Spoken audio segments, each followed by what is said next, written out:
Hace algunos años ya, allá por el año 2002, salió una película que se llamaba Atrápame si puedes, en donde Leonardo DiCaprio interpretaba un personaje, si mi mente no me falla, se llamaba Frank Abagnale, y este Frank Abagnale era un estafador, alguien que cometía fraudes bancarios.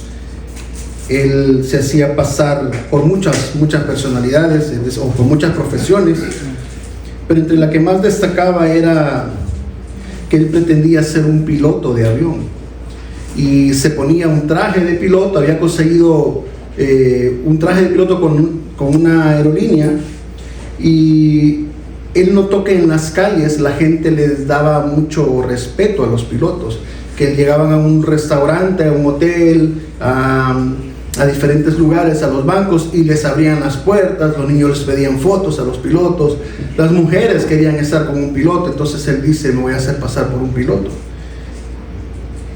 Entonces consigue ese traje de piloto, se hace pasar por un piloto de una importante aerolínea, y también se hizo pasar por un reportero, y llegaba a la aerolínea y entrevistaba a las personas de la aerolínea, y eso le sirvió para conocer acerca de las aerolíneas, del rubro, de la industria. Él sabía de aviones, sabía de horarios de vuelo, sabía de destinos. De hecho, viajaba gratis, haciéndose pasar por un piloto, ¿verdad? Y decía: soy el piloto que va para tal lado, pero necesito que me conecten con tal ciudad. Y le daban chance en el avión, y él viajaba. Y todo lo que hacía, pues lo hacía verse como un piloto. Pero todo eso lo hacía porque él falsificaba cheques. Y los cheques supuestamente los había emitido la aerolínea para la que él trabajaba. Entonces llegaba, los cobraba en efectivo y tenía dinero gratuito, ¿verdad?, sin trabajar por él. Él creía tanto su mentira que cuando le escribía a su papá, le decía: papá, soy un piloto de esta aerolínea importante, y le decía que había conocido muchas ciudades, y le mandaba regalos. Y aunque él se rodeaba de pilotos, conocía la industria, se vestía como piloto, hablaba como piloto, hacía creer a los demás que era un piloto, en realidad no era un piloto, simplemente pretendía serlo. De esa misma forma se hizo pasar por médico, se hizo pasar por abogado, y fue un fraude. Al final lo capturan, y curioso que después de cierto tiempo encerrado, las autoridades lo contratan para que les ayude a detectar fraude. Entonces, de esta misma manera, hermanos, donde esta persona se hacía pasar por piloto, también el Señor le demanda al pueblo de Judá y al pueblo de Israel por medio del profeta Ageo, donde el hecho de estar involucrados en una actividad religiosa no los vuelve santos.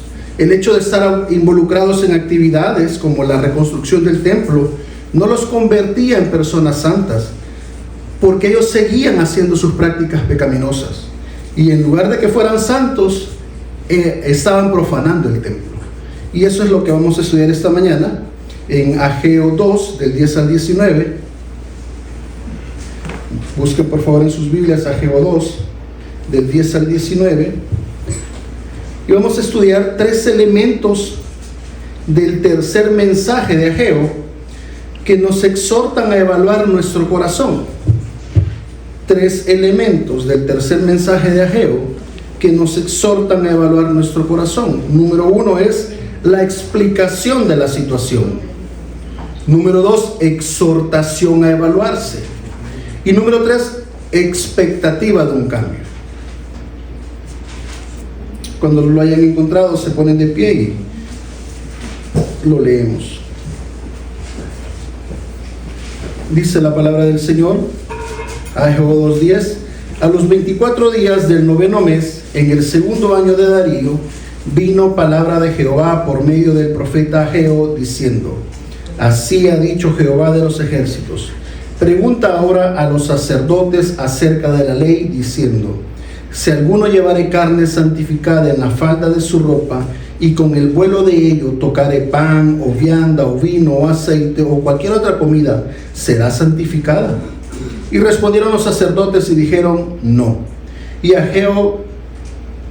Y dijo Ageo: si un inmundo a causa de cuerpo muerto tocar alguna de estas cosas, será inmunda. Y respondieron los sacerdotes y dijeron: inmunda será. Respondió Ageo y dijo: así es este pueblo y esta gente delante de mí, dice Jehová, y asimismo toda obra de sus manos y todo lo que aquí ofrecen es inmundo. Ahora pues, meditad en vuestro corazón desde este día en adelante, antes de que pongan piedra sobre piedra en el templo de Jehová. Antes que sucediesen estas cosas, venían al montón de 20 efas y había 10.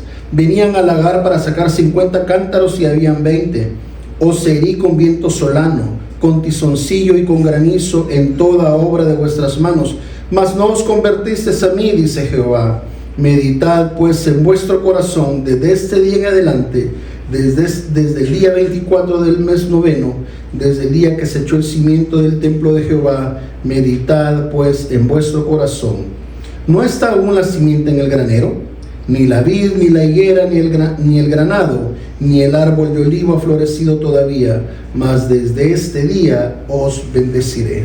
Vamos a orar. Padre bueno, gracias Señor porque nos permites reunirnos un domingo más. Gracias porque nos permites elevar estos cánticos delante de ti. Y ahora queremos adorarte también por medio del estudio de tu palabra. Queremos rogarte que tú nos permitas estar atentos a ella, Señor, que nos des la facilidad de explicarla y también nos des la facilidad para entenderla, Señor. Reconocemos, mi Dios, que podría ser una palabra dura, o más bien es una palabra dura, pero que tu Santo Espíritu nos ayude a aplicarla en nuestras vidas, Señor. En Cristo Jesús te lo pedimos. Amén. Bien, hermanos, recuerdan que hemos estado estudiando el libro de Ageo. El primer mensaje que Jehová manda, recuerdan Ageo 1:1, dice que fue porque ellos no habían construido el templo, sino que estaban construyendo sus casas, las tenían bien adornadas y el templo no era prioridad para ellos. Este primer mensaje llegó en el mes sexto del año segundo, el primer día del mes sexto del año segundo que gobernaba Darío, Ageo 1:1. El segundo mensaje llegó a los 21 días del mes séptimo, es decir, un mes con 20 días después del primero. En este segundo mensaje, Ageo los anima a que continúen la reconstrucción del templo. Ellos parece que se habían desanimado, no habían parado la construcción y el Señor les manda a Ageo y les dice: anímense porque yo estoy con ustedes. El tercer mensaje, si ustedes ven ahí, Ageo 2:10 dice que llega a los 24 días del mes noveno, siempre en el segundo año de Darío. Es decir, que habían pasado 3 meses y 24 días después del primero y 2 meses y 3 días después del segundo mensaje. Y este mensaje consiste en 3 partes. Tres partes, o como dice nuestra proposición, 3 elementos.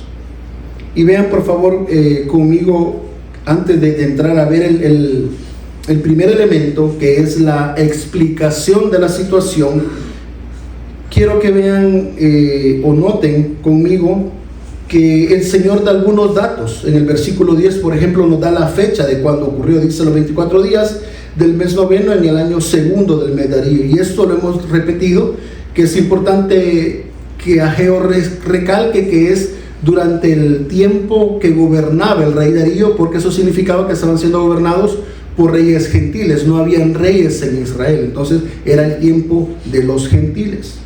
Se nos da la fecha y también se nos da el mensajero, que como lo sabemos es el profeta Ageo. Y noten aquí, hermanos, también en el versículo 10 que hay un énfasis en que el mensaje proviene de Jehová, es decir, la fuente no es el profeta, la fuente es Dios mismo, es Jehová. Ageo era solamente el mensajero, era el encargado de transmitir el mensaje, y esta fórmula se repiten aquí en el versículo 11, ya lo dijo en el 10, ¿verdad? Vean el 10 conmigo, dice: vino palabra de Jehová. Pero luego en el 11 vuelve a decir: así ha dicho Jehová. Y en el 14 dice Jehová. Y en el 17 dice: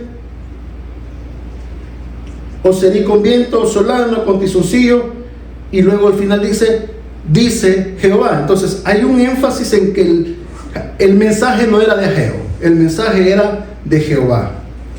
También noten que acá en el libro, y en especial en esta porción que hemos leído hoy, Dios se refiere a él mismo como Jehová de los ejércitos. Ageo 1:2 dice Jehová de los ejércitos. Ageo 1:7 Jehová de los ejércitos. Ageo 2:4 dice Jehová de los ejércitos.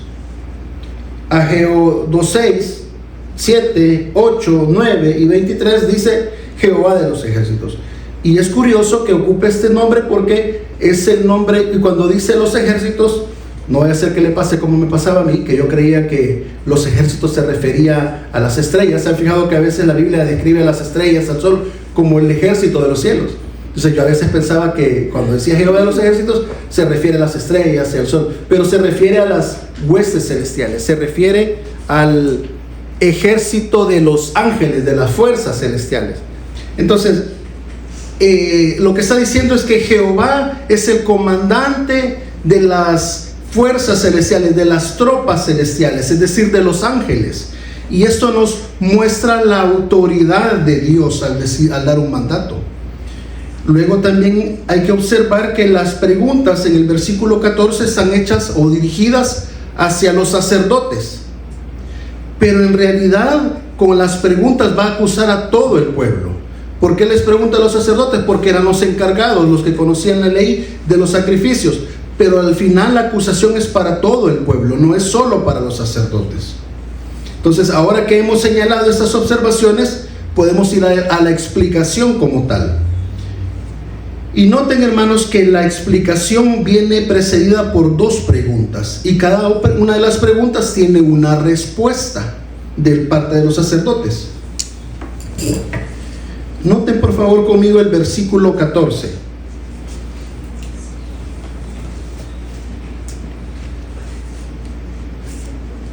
Perdón, desde el versículo 12. En el 11 le ordena a Jehová a Ageo que le pregunte a los sacerdotes.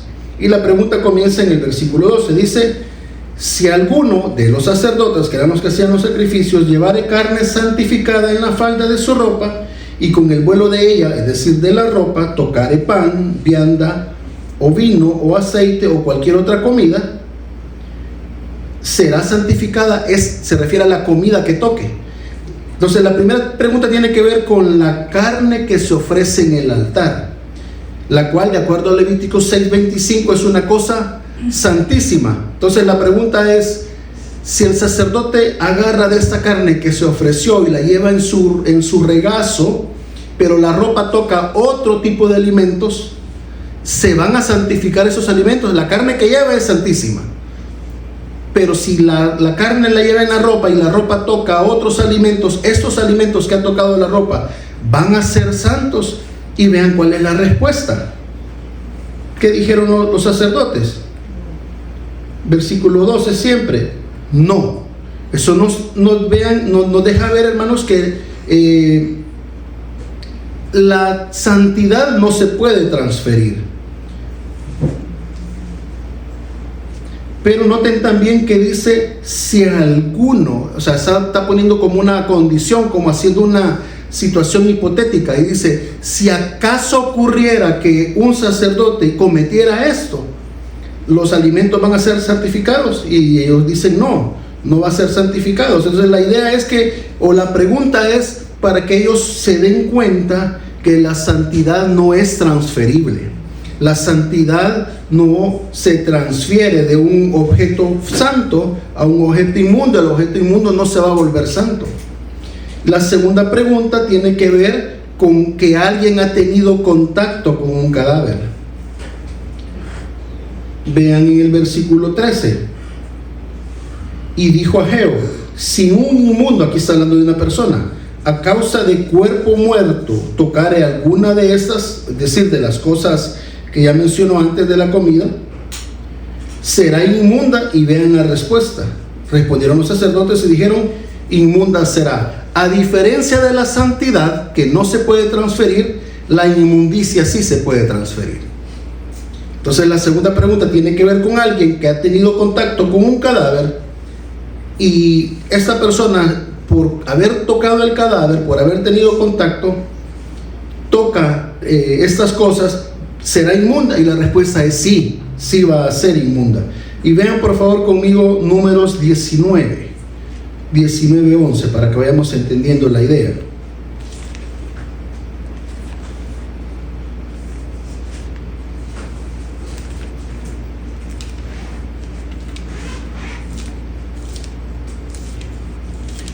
Fíjense que cuando Ageo, el Señor le manda a preguntar a los sacerdotes, dice: pregunta ahora a los sacerdotes acerca de la ley. Entonces los sacerdotes responden conforme a la ley.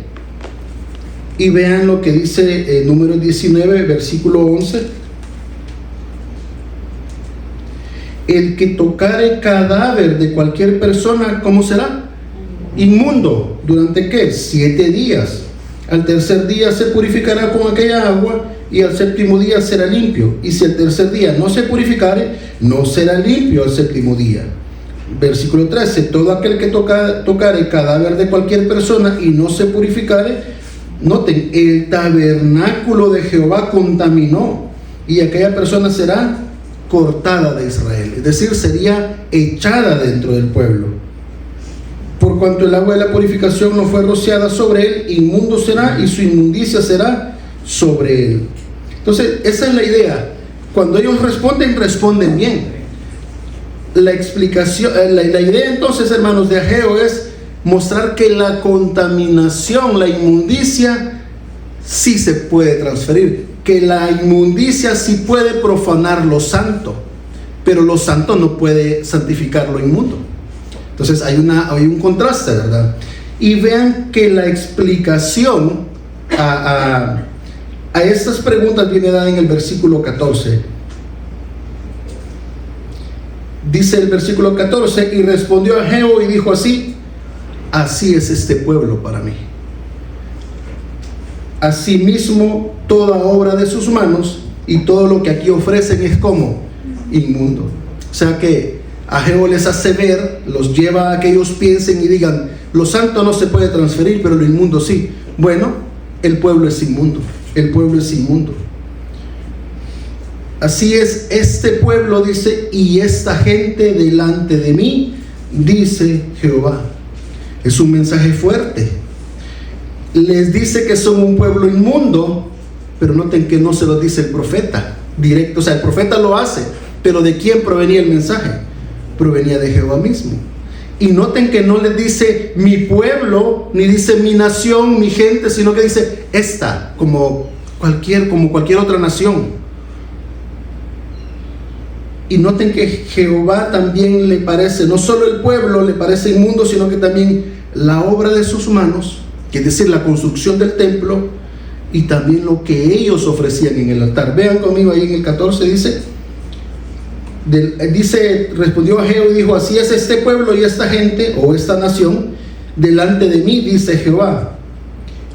Asimismo, o de la misma manera, toda obra de sus manos y todo lo que aquí ofrecen es inmundo. Entonces la idea es, o la intención de la pregunta es mostrarle al pueblo que aunque están trabajando en reconstruir el templo, eso no los está volviendo santos. Eso no los ha llevado a arrepentirse de sus pecados, porque ellos continúan pecando. Ellos continúan siendo un pueblo inmundo.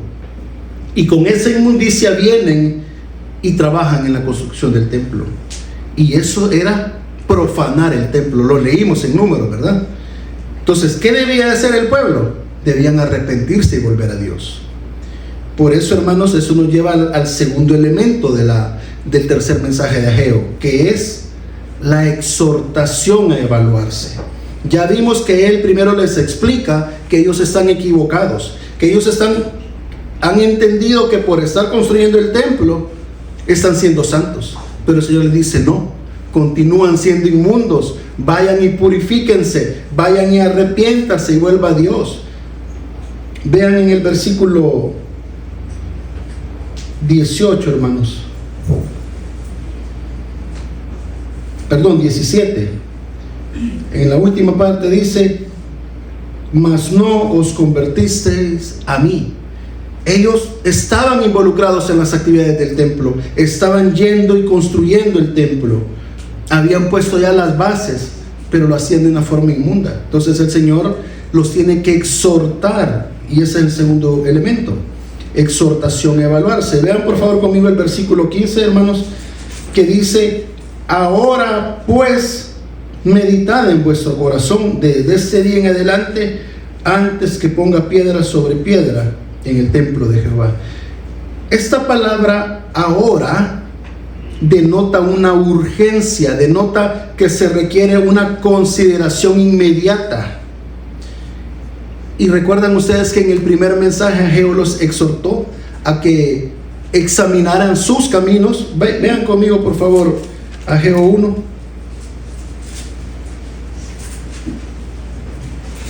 Vean Ageo 1:5. Pues así ha dicho Jehová de los ejércitos: meditad bien sobre vuestros caminos. Vean versículo 7: meditad bien sobre vuestros caminos. Y ahora vamos a Ageo 2. Noten en el versículo 15 que ahora no les dice mediten en su conducta, sino que les dicen mediten en sus corazones. Mediten en vuestro corazón. Entonces la expresión desde este día en adelante confirma la urgencia. Está diciendo el profeta, o Jehová por medio del profeta: no le den largas a la meditación, no esperen más tiempo. A partir de hoy evalúen su corazón, consideren su corazón. Y vean que en el versículo 18 también es específico sobre el día. En el versículo 18 dice: a partir de este día, el día 24 del mes noveno. O sea, no esperen más, hermanos, esto es urgente. O pueblo de Judá, esto es urgente. Evalúense, consideren su corazón. ¿Por qué? Porque están viniendo a trabajar, pero están viniendo a profanar el templo. No están viniendo a santificarse.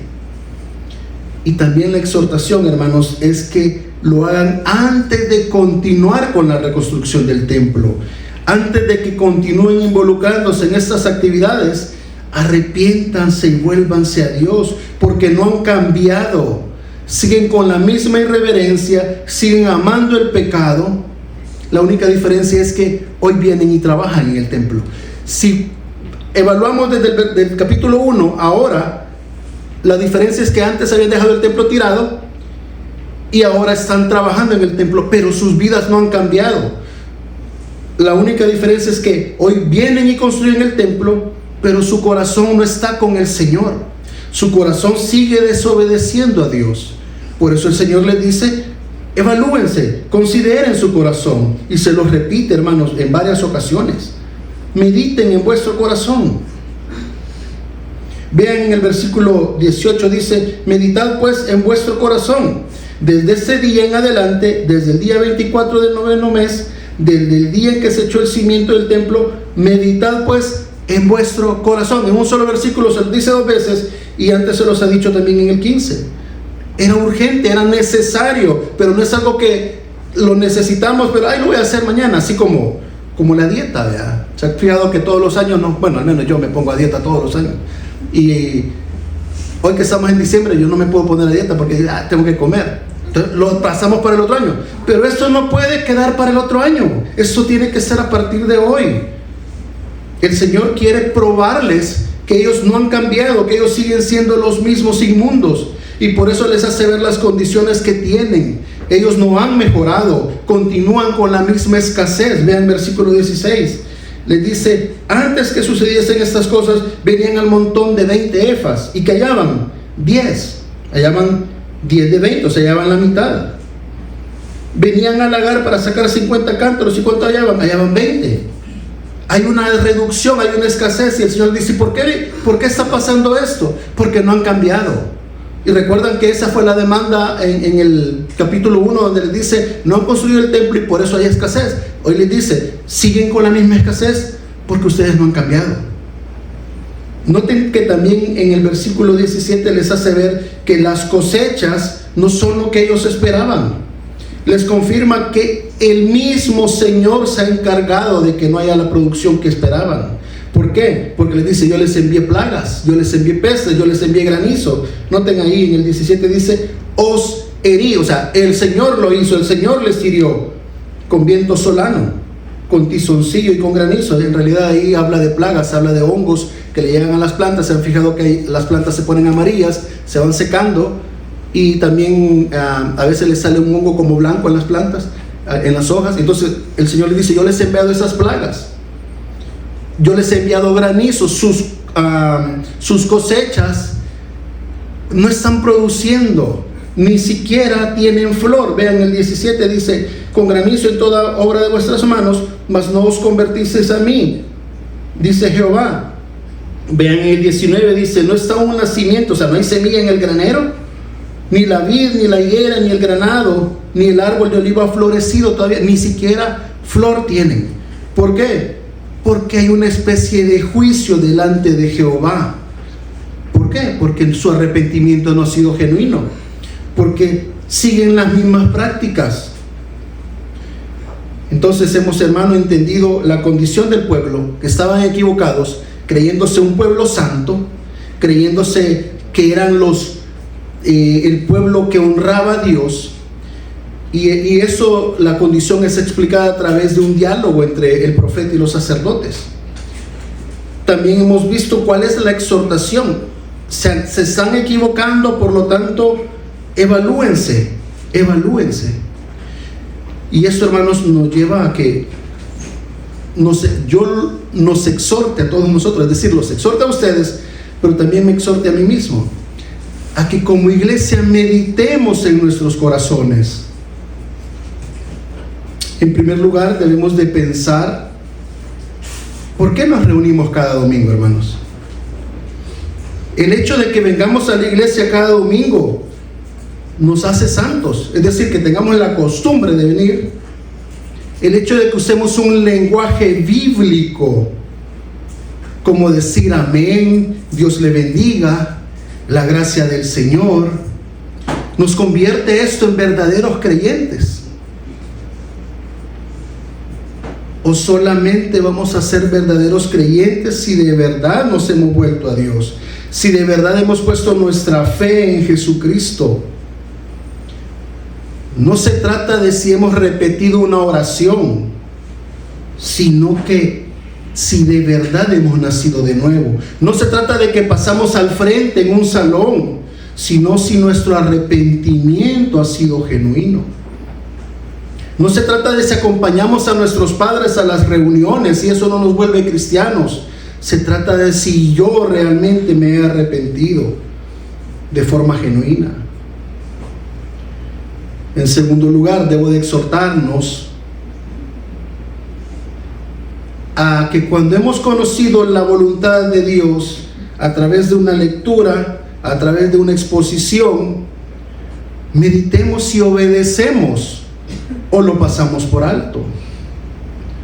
Meditemos si cuando alguien se acerca a nosotros y nos corrige, en lugar de mostrar humildad y reconocer que estamos fallando, nos ponemos a la defensiva y queremos justificar nuestro pecado. Meditemos si cuando alguien nos corrige lo que hacemos es victimizarnos y decimos, me quieren destruir en lugar de edificarme. ¿Se han fijado ustedes que las redes sociales están llenas de mensajes donde la gente se queja de que la iglesia lo trataron mal? Y yo me acuerdo que hace poco alguien publicó algo que decía, si la iglesia te trató mal, Jesucristo no es así, dale otra oportunidad. Porque nos victimizamos.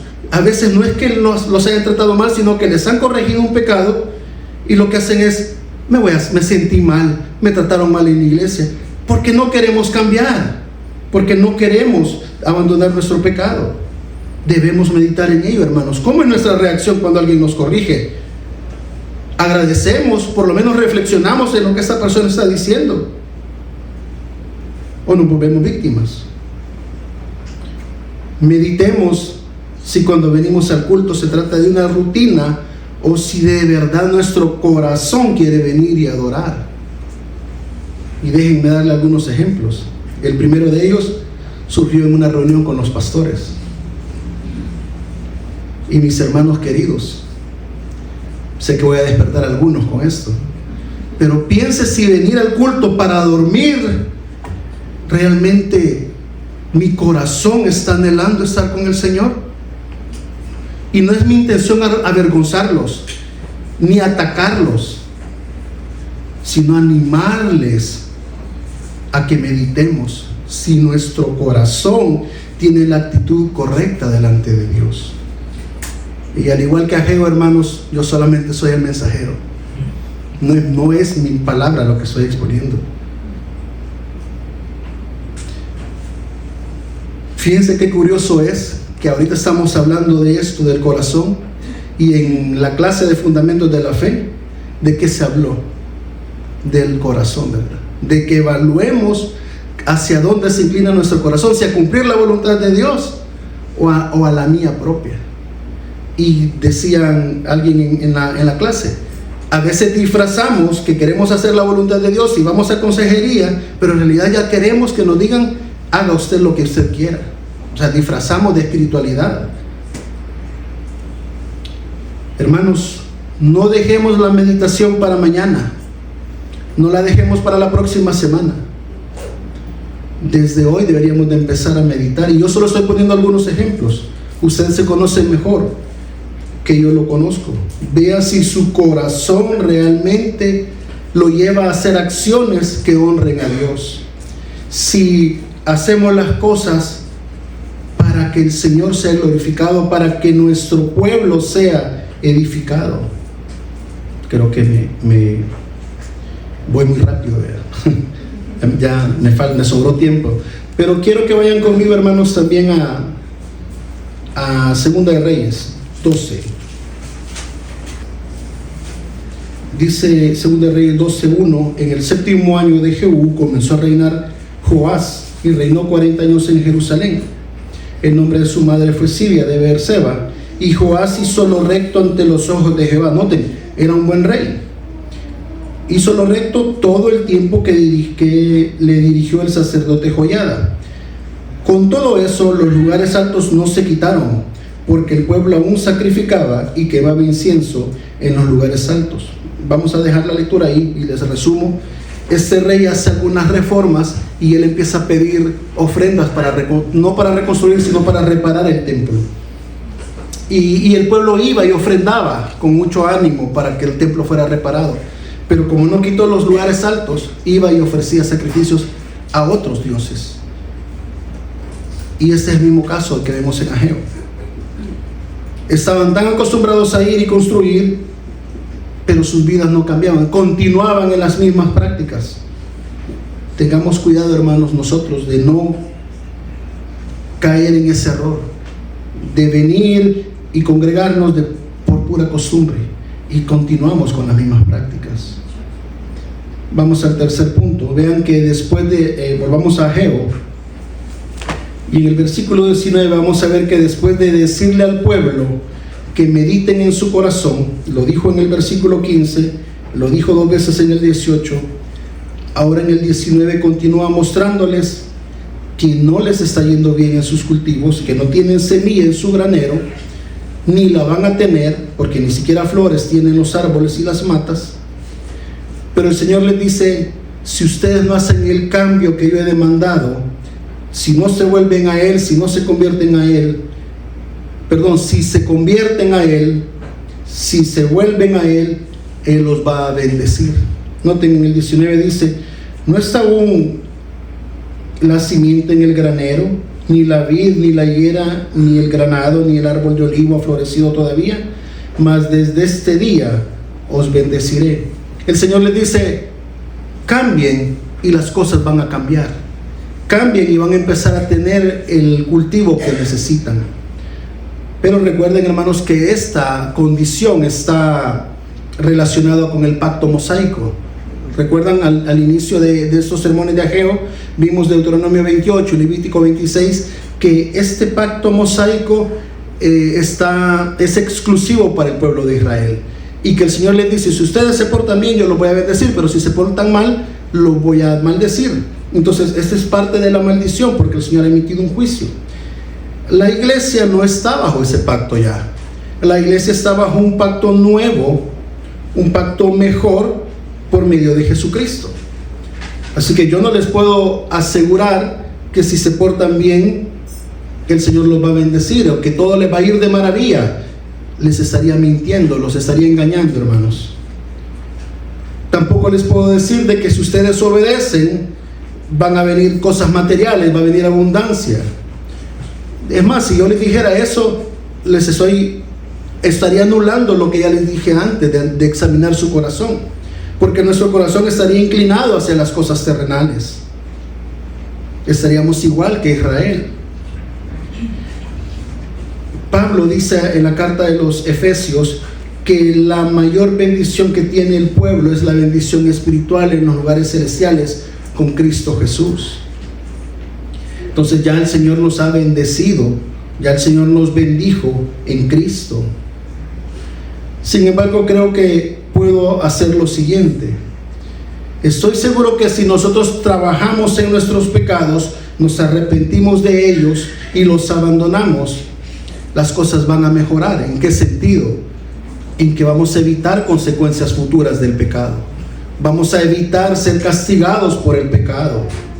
Además, si confesamos nuestros pecados, Dios es fiel y justo para perdonarnos y limpiarnos de esa maldad.